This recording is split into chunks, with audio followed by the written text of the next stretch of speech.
Y vamos a comenzar a transitar ya la cuarta entrega, la cuarta charla sobre el credo, ¿no? Esta oración que resume toda nuestra fe. Entonces, claro, ponernos a analizar el credo en definitiva es hacer un repaso, un volver a rever todas aquellas cosas que son fundamentales en nuestra fe, o sea, que son nuestros principios, nuestras creencias, ¿no es cierto? Habíamos llegado la vez pasada hasta acá. Descendió a los infiernos, al tercer día resucitó de entre los muertos y estuvimos leyendo Mateo 28 del 1 al 15. O sea, esto fue a lo último que llegamos. Y siguiendo con este ítem del credo, descendió a los infiernos y al tercer día resucitó de entre los muertos, vamos a seguir con un poquitito más. Entonces, primero a los Corintios capítulo 15, versículos 3 al 8 decía, dice acá San Pablo, porque primeramente os he enseñado lo que asimismo recibí, que Cristo murió por nuestros pecados conforme a las Escrituras, y que fue sepultado, y que resucitó al tercer día conforme a las Escrituras, y que apareció a Pedro y después a los 12. Después apareció a más de 500 hermanos a la vez, de los cuales muchos viven aún y otros ya duermen. Después apareció a Santiago, después a todos los apóstoles y al último de todos, como un abortivo, me apareció a mí. A mí es a Pablo, ¿no? A San Pablo. Ya no se trata de que se le apareció a un grupete de personas que a lo mejor pudieron haberse puesto de acuerdo para mentir al respecto, sino que acá habla de que se le apareció a más de 500 personas y a la vez, todas juntas.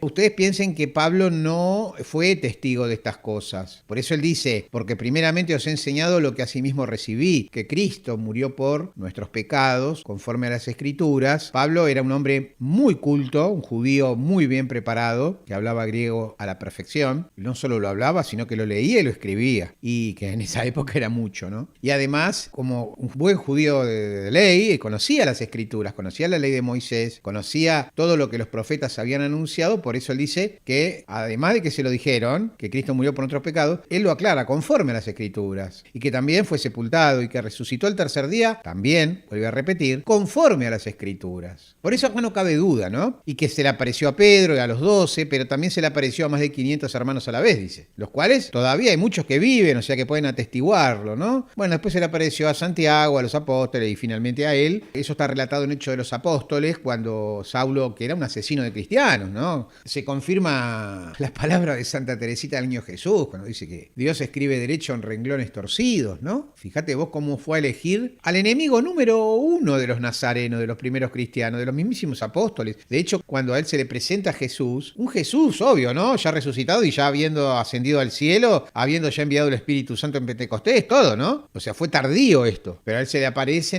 en camino a Damasco, porque él iba a buscarlo a Pedro, porque él sabía que Pedro estaba en Damasco, se lo habían dicho, en fin. Harían algo de inteligencia también, como se diría hoy, y lo deja ciego. Le dice, Saulo, Saulo, ¿por qué me persigues? Y los que estaban con él no lo veían, ni lo escuchaban a Jesús ni nada. Fue una aparición para Pablo, para Saulo. Después continúa la historia cuando recupera la vista, es bautizado, y a partir de ahí el tipo se dio vuelta como una media. Y de perseguir y matar y a mansalva, mujeres, niños, todo, pasó a ser, al lado de Pedro, digo yo, el discípulo más grosso. Las cartas apostólicas que estamos leyendo, ustedes saben perfectamente, la gran mayoría de las cartas son de Pablo. 13 cartas son de Pablo, ¿entendés? Hay 2 de Pedro, 3 de Juan, una de Santiago. No hay mucho más. Así que bueno, vamos a seguir. También en la misma carta, en la primera carta a los Corintios, en el mismo capítulo, pero un cachito más adelante, versículos 12, 13 y 14, quiero leerles lo siguiente. Dice, pero si se predica de Cristo que resucitó de los muertos, ¿cómo dicen algunos entre vosotros que no hay resurrección de muertos? Porque si no hay resurrección de muertos, tampoco Cristo resucitó. Y si Cristo no resucitó, vana es entonces nuestra predicación, vana es entonces nuestra fe. Claro, o sea, un pensamiento absolutamente lógico, ¿no? Él estaba hablando a los cristianos de Corinto, ¿no? Una iglesia temprana, de las primeras. Y acá en esta parte, él cuestiona esto, ¿no? Pero si de Cristo, ¿no? Se predica que resucitó de los muertos, ¿cómo dicen algunos entre vosotros que no hay resurrección de muertos? Porque, claro, había una división. Incluso, les digo más, en el pueblo mismo judío, entre los mismos judíos, y en Corintio obviamente había judíos, y él, sin nombrarlos, los estaba señalando. ¿A quiénes? A los saduceos, que era una de las sectas que incluso formaban parte del Sanedrín, que no creían en la resurrección de la carne. Entendían como que todo se acababa con la muerte. Ojo, ni siquiera creían en la vida eterna. Versus los fariseos, que eran todo lo contrario. Y Pablo era muy vivo en ese aspecto, porque como les digo, era un judío de ley y el tipo la tenía recontra clara y manejaba la palabra. Era un gran, hoy diríamos un estadista Pablo, realmente. Yo creo que gran parte de la evangelización temprana, de las primeras comunidades de la iglesia, en gran parte se lo debemos a San Pablo. Eso a mí no me cabe la menor de las dudas. Obviamente rescato a Juan como un gran teólogo y el más llegado a Jesús, todo lo que vos quieras, pero el conocimiento y la sapiencia, la inteligencia, yo hago mucho hincapié en la inteligencia que tenía San Pablo, era impecable. Bueno, entonces seguimos, vamos avanzando un poquitito más y ahora nos vamos a otra carta de Pablo, mira vos, ¿no? Esta vez dirigida a los Hebreos, capítulo 2, versículo 14 al 16, sobre el mismo tema, que al tercer día Jesús resucita de entre los muertos, dice: así que, por cuanto los hijos participaron de carne y sangre, él también participó de lo mismo, para destruir por medio de la muerte al que tenía el imperio de la muerte, esto es, al diablo, y librar a todos los que por el temor de la muerte estaban durante toda la vida sujetos a servidumbre. Porque ciertamente no socorrió a los ángeles, sino que socorrió a la descendencia de Abraham. ¿Qué tal, chicos? Esta parte realmente es muy esclarecedora.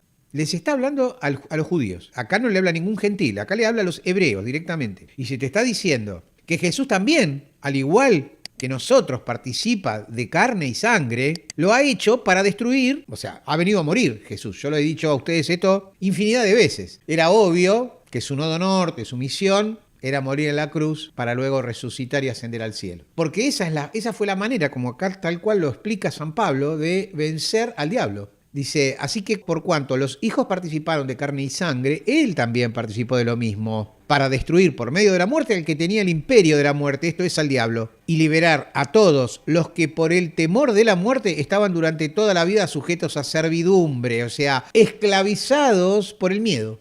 Mirá vos, ¿no? Cuando habla de sujetos a servidumbre se está refiriendo a que eran como esclavos, temerosos. Y a ver, ponete una manito en el corazón. ¿Quién de nosotros no se le frunce cuando piensa en la muerte? ¿Saben qué? Me incluyo, ¿eh? Esto tiene que ver con falta de fe. Porque el miedo a la muerte está basado en el natural miedo que el ser humano le tiene a lo desconocido. Pero la verdad, un verdadero católico, un verdadero cristiano, porque vamos a incluir también a nuestros hermanos evangélicos, no debe temer a la muerte. La verdad que si ha leído las cosas que Jesús dijo y la que luego sus discípulos han dejado en las cartas apostólicas, bueno, no hay mucho, la verdad, asidero para decir, no sé, con la muerte se acaba todo, o no sé, no me consta, no sé qué va a pasar. La verdad que una macana. Yo sé que la mayoría de ustedes deben estar diciéndome en este momento, no, Jorge, vos no sabés lo que decís. Yo tengo plena convicción de la vida eterna. Pero decime la verdad, ¿no se te frunce cuando pensás en la muerte? ¿No le tenés miedo a la muerte? Hay gente que por ahí sí, hay gente que por ahí no. Los que no, porque tienen una fe más bien plantada en su conciencia y en su espíritu. Pero hay mucha gente que por ahí no la tiene. Creen tener una fe ciega y por ahí no es tanto como creían. Entonces yo creo que alimentarse de la palabra de Dios es lo fundamental. Es lo fundamental. Obviamente la oración, ¿no? Oración y lectura de las Sagradas Escrituras. Y cuando hablo de oración estoy incluyendo la Santa Misa, el Rosario, todo lo que ustedes ya saben, ¿no? Que yo siempre les hincho la paciencia con lo mismo. Bueno, entonces, otra cosa importante acá en esta placa de Hebreos 2, 14, 16. Fíjense algo de lo que hace mención San Pablo, que es obviamente sumamente certero al respecto del tema que estamos viendo. Porque él está hablando de que Jesucristo, haciéndose hombre y padeciendo la muerte, vence a la muerte. Entonces vence al diablo. Y lo ha hecho Jesús esto para liberar, textual les leo, para liberar a todos los que por el temor de la muerte estaban durante toda la vida sujetos a servidumbre, con miedo a morirse. Pero viene algo, miren, los dos últimos renglones de esta placa es la parte que todavía más información nos deja, ¿no? Porque dice Pablo, porque ciertamente no socorrió a los ángeles, o sea, Jesús no socorrió a ningún ángel, sino que socorrió a la descendencia de Abraham, o sea, a nosotros. Cuando habla de no socorrer a los ángeles, yo te pregunto a vos, ¿te parece que los ángeles del cielo, los ángeles de Dios, necesitan ser salvados, ser socorridos? Obviamente que no. Cuando Pablo habla que no socorrió a los ángeles, se refiere a los ángeles caídos, a los ángeles que conocieron el pecado. Y digamos que acá Pablo lo que está haciendo también es señalando o recordándole a los hebreos que les habla, los hebreos la tenían clara, estas cosas, recordándoles que los ángeles del cielo que se rebelaron contra Dios, o sea, los actuales demonios, lo hicieron por celos, porque cuando a ellos se les da a conocer el plan cósmico de salvación, en el cual el eje, el núcleo, el centro es Jesús el Cristo, emanación directa del Padre, hijo del Padre, el Padre y yo somos uno, ¿se acuerdan? Jesús decía eso. Y la divinidad misma, rebajarse a la condición de ser humano, mortal, padecer la muerte. Estos ángeles que estaban enfermos de vanidad y egoísmo, dijeron, ¿cómo vas a hacer eso? El Midrash hebreo habla de Luzbel, Lucifer, en fin, que fue el que los hizo lobby en contra de Dios, vamos a decir así, para arrastrar, según se cree, por un texto de Apocalipsis, del libro del Apocalipsis, que habrán sido, se estima que fueron la tercera parte de los ángeles del cielo. Un tercio de los ángeles del cielo fueron separados de Dios por toda la eternidad. No hay perdón posible, porque un ángel, una vez que toma una decisión según su libre albedrío, no la cambia, porque si ellos la cambiaran, que no les quepa a ustedes la menor duda de que Dios los perdonaría. Pero bueno, interesante todo lo que se desprende a partir de esta simple lectura, ¿no? de la carta a los hebreos. Vamos a continuar entonces, ya está, terminamos acá con esta placa y vamos a pasar a la última placa que habla de la resurrección, ¿no? Al tercer día resucitó entre los muertos. Primera carta a los Corintios, capítulo 15, versículos 35 al 40 y el versículo 47. Y dice así, pero dirá alguno, ¿cómo resucitarán los muertos? ¿Con qué cuerpo vendrán? Necio, se enojó acá Pablo, necio. Lo que tú siembras no se vivifica si no muere antes. Y lo que siembras no es el cuerpo que ha de salir, sino el grano desnudo, ya sea de trigo o de otro grano. Pero Dios le da el cuerpo como Él quiso y a cada semilla su propio cuerpo. No toda carne es la misma carne, sino que una carne es la de los hombres, otra carne la de las bestias, otra la de los peces y otra la de las aves. Y hay cuerpos celestiales y cuerpos terrenales, pero una es la gloria de los celestiales y otra la de los terrenales. El primer hombre es de la tierra, terrenal. El segundo hombre, que es el Señor, es del cielo. Bien, como siempre, Pablo no anda con chiquitas, ¿no? Su nivel de profundidad es mayúsculo. Y acá lo vuelve a demostrar,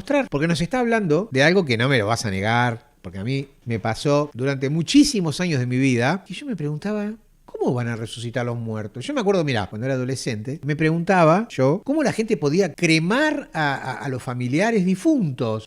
Está cremando el templo del Espíritu Santo, está cremando el cuerpo, si ese cuerpo tenía que resucitar, ¿y ahora qué van a hacer? Boludeces de un pibe de 15 años, está claro, ¿no? Y en 15 años de mi generación, no de la de hoy, aclarémoslo. Y bueno, Pablo acá te lo está aclarando, ¿no? Pablo acá te lo está aclarando. Cuando él habla de resurrección, habla de un cambio radical, no es igual la resurrección. No es que se va a salir de la tumba el zombie, el cuerpo del muertito que vuelve a la vida. No es así. No es como la resurrección de Lázaro. Es como la resurrección de nuestro Señor. ¿Se acuerdan en el camino de Maús que no lo conocieron? ¿Se acuerdan cuando María Magdalena no lo conoció en el sepulcro? Creyendo que era un desconocido, le dijo, ay, si sabes dónde está el cuerpo de mi Señor, devolvémelo, no te lo lleves, creyendo que se lo había afanado. Y ahí Jesús dijo, María, ahí lo conoció, porque se dio a conocer. Estaba cambiado, era distinto. Algo así va a suceder cuando el Señor vuelva y experimentemos la resurrección de la carne. ¿Se entiende, no? Pablo dice, así como la semilla tiene que morir para luego resucitar de alguna manera en la planta, así de la misma manera sucede con nosotros. Tenemos que morir para luego experimentar, obviamente en la segunda venida de Cristo, la resurrección. Bien. Y con respecto al versículo 47, Pablo dice que el primer hombre es de la tierra terrenal y el segundo hombre, que es el Señor, es del cielo. ¿Por qué dice esto? Porque él te explica antes que en el versículo 40 dice, hay cuerpos celestiales y cuerpos terrenales, pero una es de la gloria de los celestiales y otra la de los terrenales, porque justamente Jesús tiene un cuerpo celestial hoy, tiene un cuerpo verdaderamente resucitado, cambiado, como lo fue en la transfiguración, también, de la misma manera, ¿no? En cambio, nosotros todavía no. Es otro tipo de gloria la nuestra. Pero al fin de los tiempos, cuando el Señor vuelva, cuando se dé el Maranatá, ahí vamos a ser partícipes de la resurrección de Cristo. Bueno, vamos a cambiar ahora ya de tema y nos vamos al siguiente postulado del credo. Subió a los cielos y está sentado a la derecha de Dios, Padre Todopoderoso. Atenti, Si nos vamos al Evangelio de Marcos, capítulo 16, versículo 19, dice: y el Señor, después que les habló, fue recibido arriba en el cielo y se sentó a la diestra de Dios. Clarito, sencillo y al pie. El Señor, después que les habló, fue recibido arriba en el cielo y se sentó a la diestra de Dios. Clarito. El evangelista Lucas relata lo mismo en el capítulo 24, versículo 51, cuando nos dice: y aconteció que bendiciéndolos se separó de ellos y fue llevado arriba al cielo. Yo a veces con el tono de voz pretendo resaltar algunos términos que a mí en lo particular me dan más información, ¿no? Una información ligeramente diferente a veces a lo que es la tradición de la iglesia. A veces las cosas, yo veo en lo personal que algunas cosas, no todas por supuesto, pero algunas cositas son infantilizadas demasiado a mi gusto. Bueno, y aconteció que entonces que bendiciéndolos, dice Lucas 24:51, ¿no? Y aconteció que bendiciéndolos se separó de ellos y fue llevado arriba al cielo. Y en los Hechos de los Apóstoles, capítulo 1, ahí nomás al comienzo, versículo 9, dice también: y habiendo dicho estas cosas, viéndolo ellos, fue alzado y le recibió una nube que le ocultó de sus ojos. Entonces, lo vuelvo a leer lo de Hechos, que es el más completito de las tres que hemos leído, porque aparte del Hecho de los Apóstoles hay un relato mucho más largo acerca de la ascensión al cielo, donde dice: y habiendo dicho estas cosas, viéndolo ellos, fue alzado y le recibió una nube que le ocultó de sus ojos. Bueno, acá aparece que muchas veces aparece, pero esta es una vez también que aparece, una de esas tantas veces que aparece la nube, la famosa nube que está presente en el Antiguo Testamento y también está presente en el Nuevo Testamento. Casualmente recién hablamos de la transfiguración, en la transfiguración aparece la nube. Bueno, ¿por qué les comento esto de la nube? Miren lo que les preparé en esta placa. Le puse como título: la relación de la nube con el Padre Celestial. Lo voy a leer textual. Esta relación es mencionada, lo escribí esto yo, ¿no? Pero bueno, esta relación es mencionada en el mismísimo Catecismo, en el párrafo 659, donde dice, textual, dice: la última aparición de Jesús termina con la entrada irreversible de su humanidad en la gloria divina, simbolizada por la nube. ¿Está? La vamos manejando. Ahora es un símbolo, la nube fue un símbolo. Bueno, qué raro. Vamos a ver por qué digo qué raro. En Lucas 9, 34 y 35, capítulo 9, versículos 34 y 35, dice: mientras él decía esto, vino una nube que los cubrió y tuvieron temor al entrar en la nube. Y vino una voz desde la nube que decía: este es mi Hijo amado, a él oíd. Esto es la transfiguración, chicos. Y si nos vamos a la otra punta de la Biblia, nos vamos al libro del Éxodo, capítulo 13, versículos 21 y 22, dice ahí: y Yahvé iba delante de ellos, de día en una columna de nube para guiarlos por el camino, y de noche en una columna de fuego para alumbrarles, a fin de que anduviesen de día y de noche. Nunca se apartó de delante del pueblo la columna de nube de día, ni de noche la columna de fuego. Ustedes saquen sus propias conclusiones. Vamos a seguir con el tema de que subió a los cielos y está sentado a la derecha de Dios Padre Todopoderoso. Bueno, leemos acá en el Evangelio de Juan, capítulo 3, versículo 13, dice: nadie subió al cielo, sino el que descendió del cielo, el Hijo del Hombre, que está en el cielo. En Juan capítulo 16, versículo 28 dice: salí del Padre y he venido al mundo, otra vez dejo el mundo y voy al Padre. Salí del Padre y he venido al mundo, obviamente, otra vez, aclara, dejo el mundo y voy al Padre. Acá tenés un ejemplo bien claro de lo que yo te decía, de una humanidad avanzadísima, que vamos a hacer algún día nosotros si nos portamos bien, ¿a dónde volvemos? ¿De dónde salimos, Del Padre. Alfa y Omega, principio y fin de todo lo creado. Vos decís: no, eso se dice del Hijo, y que el Hijo es el Padre y el Padre es el Hijo. Misterio de fe, Trinidad, Santísima Trinidad. Tres personas distintas, una misma divinidad, una misma naturaleza divina. En Juan también, claro, Juan es el más esotérico, ¿no? Siempre se los digo esto, ¿no? Capítulo 14, versículo 2 dice: en la casa de mi Padre muchas moradas hay. Si así no fuera, yo os lo hubiera dicho. Voy pues a preparar lugar para vosotros. Se darán cuenta que era necesario que el Mesías subiera al cielo. Era obvio, tenían que volver al Padre. Porque estas son cosas que Jesús le fue avisando a los discípulos. Se lo fue dando a cuentagota, ¿no? Para ir preparándolos. Muchos no entendían ellos por el tema de que todavía no habían sido iluminados por el Espíritu Santo. Pero cuando el Espíritu Santo les abrió el entendimiento, entendieron todo de golpe, ahí en Pentecostés. Y ahí relacionan obviamente las palabras del Maestro, de Jesús, cuando Jesús estaba encarnado, acá todavía no había resucitado, no había sido muerto ni nada, antes de la pasión, y Él les iba explicando lo que iba a suceder. Bueno, ahora nos vamos a la carta a los Hebreos. Pablo en el capítulo 7, versículos 23 al 25 dice: y los otros sacerdotes llegaron a ser muchos debido a que por la muerte no podían continuar. Mas por cuanto permanece para siempre, tienes un sacerdocio inmutable, por el cual puede también salvar perpetuamente a los que por él se acercan a Dios, viviendo siempre para interceder por ellos. Se darán cuenta que acá lo que el apóstol Pablo está señalando es el papel de sacerdote para siempre que tiene Jesucristo. Jesucristo es sacerdote para siempre, que intercede por nosotros ante el Padre que está en los cielos. Obvio que si no hubiera ascendido al cielo y no hubiera estado sentado a la derecha del Padre, ¿cómo iba a suceder esto? Era obvio, tenía que pasar.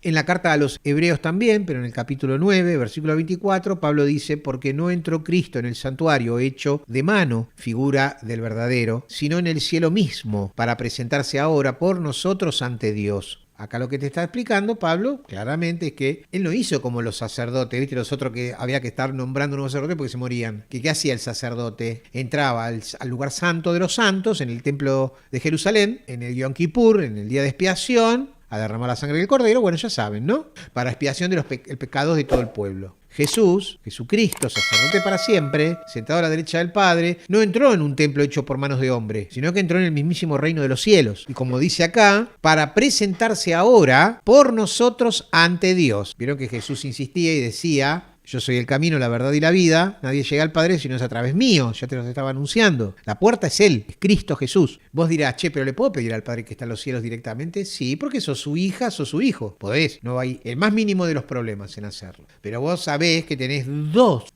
grandes intercesores muy cerquita de Yahvé, del Padre que está en los cielos, que son Jesucristo. Ahí entra el misterio de la divinidad, que son uno con el Padre, ¿no? Déjalo ahí ahora. Olvidémonos ahora un poquito de eso, porque no nos explota la cabeza. Tenemos dos grandes intercesores, sacerdote para siempre, Jesucristo. Siempre recuerdo la carta de Pedro, ¿no? Hijitos míos, no pequéis, pero si pecáis, sabéis que tenéis abogado a Cristo en el cielo. Pero tenemos otro gran intercesor.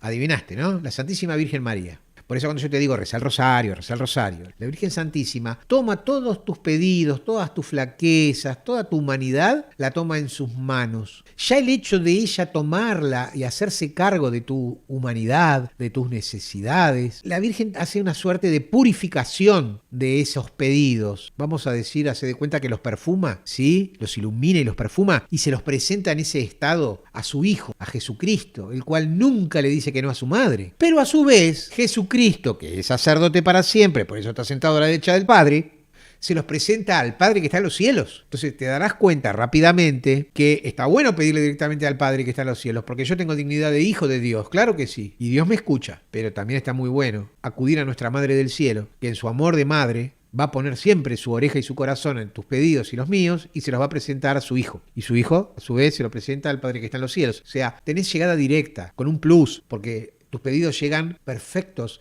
a los oídos de Dios. Bueno, también en el Salmo 110, versículo 1 del Salmo 110 dice: Yahvé dijo a mi Señor, siéntate a mi diestra hasta que ponga a tus enemigos por estrado de tus pies. Una de las tantas visiones que supo tener el rey David y que dejó plasmado en los Salmos, ¿no? En el libro de los Salmos. Bueno, última placa con respecto a Jesucristo subió a los cielos y está sentado a la derecha de Dios, Padre Todopoderoso. Vamos al Antiguo Testamento a cerrar con el profeta Daniel, capítulo 7, versículo 14. En Daniel 7:14 dice: y le fue dado dominio, gloria y reino para que todos los pueblos, naciones y lenguas le sirvieran. Su dominio es dominio eterno, que nunca pasará, y su reinado uno que no será destruido. Clarito, clarito, clarito. No hay mucho que agregar acá. A Jesús obviamente se le ha dado dominio, gloria y reino, no cabe duda. Todos los pueblos, todas las naciones, todas las lenguas en realidad, todos los mundos habitados, todas las razas humanoides y no humanoides, por igual le obedecen, le rinden pleitesía a Jesús el Cristo. Tiene un dominio que es eterno, un dominio que no va a pasar jamás. Lo sabemos también eso. Y su reino uno que no será destruido. Claro que no. Bueno, vamos a cerrar la charla de hoy con esta última placa, que no es ni más ni menos que una reproducción textual del Catecismo de la Iglesia Católica en cuanto al resumen que el Catecismo ofrece con respecto a este tema de que Jesucristo subió a los cielos y está sentado a la derecha del Padre. Son solo 3 numerales, 3 ítems, el 665, 666 y 667. Vamos a leerlos uno por uno. 665 dice, textual del Catecismo es esto, dice, la ascensión de Jesucristo marca la entrada definitiva de la humanidad de Jesús en el dominio celeste de donde ha de volver. Esto lo podemos encontrar, para el que lo quiera leer directamente de la Biblia, en el libro de los Hechos de los Apóstoles, capítulo 1, versículo 11. Y sigue diciendo, aunque mientras tanto lo esconde a los ojos de los hombres. Esto lo encontramos en Colosenses 3:3. Ahora lo leemos de corrido. La ascensión de Jesucristo marca la entrada definitiva de la humanidad de Jesús en el dominio celeste de Dios, de donde ha de volver, aunque mientras tanto lo esconde a los ojos de los hombres. Siguiente ítem del resumen que brinda acá el Catecismo. Jesucristo, cabeza de la Iglesia, nos precede en el reino glorioso del Padre para que nosotros, miembros de su cuerpo, vivamos en la esperanza de estar un día con Él eternamente. Entonces, clarito esto, ¿no es cierto? Acá ni siquiera hace falta citar nada más. Jesucristo sabemos todos que es cabeza de la Iglesia. Esto nos lo enseña el apóstol Pablo. Dice, nos precede en el reino glorioso del Padre para que nosotros, miembros de su cuerpo, por eso hablé de Pablo, cuando él habla del cuerpo místico de Cristo, donde Cristo es la cabeza y cada uno de nosotros somos los diferentes miembros que conformamos el cuerpo de Cristo. Y eso, muchachos, es lo que se conoce como iglesia. La iglesia peregrina en esta tierra, el cuerpo misterioso, por eso místico, de Cristo. Miembros de su cuerpo, dice, vivamos en la esperanza de estar un día con Él eternamente, que es lo que estuvimos hablando recién. Y en el 667 dice, Jesucristo, habiendo entrado una vez por todas en el santuario del cielo, intercede sin cesar por nosotros como el mediador que nos asegura permanentemente la efusión del Espíritu Santo. Más clarito, échale agua. Jesucristo es sacerdote para siempre. Por lo tanto, es el que intercede siempre, sin cesar, por cada uno de nosotros, mediando, es mediador, por eso es sacerdote. Y a través de su mediación, Él es el que nos está asegurando que el Espíritu Santo habita en cada uno de nosotros. Por eso habla que nos asegura permanentemente la efusión del Espíritu Santo. Clave fundamental para caminar hacia la santidad, para caminar y lograr algún día ser uno con el Padre que está en los cielos. Todos nosotros, uno en Dios, toda la humanidad. Así que bueno, hasta acá llegamos hoy. Seguimos la próxima, chicos. Yo les agradezco infinitamente. Les mando un gran abrazo y que Dios los bendiga y los proteja siempre.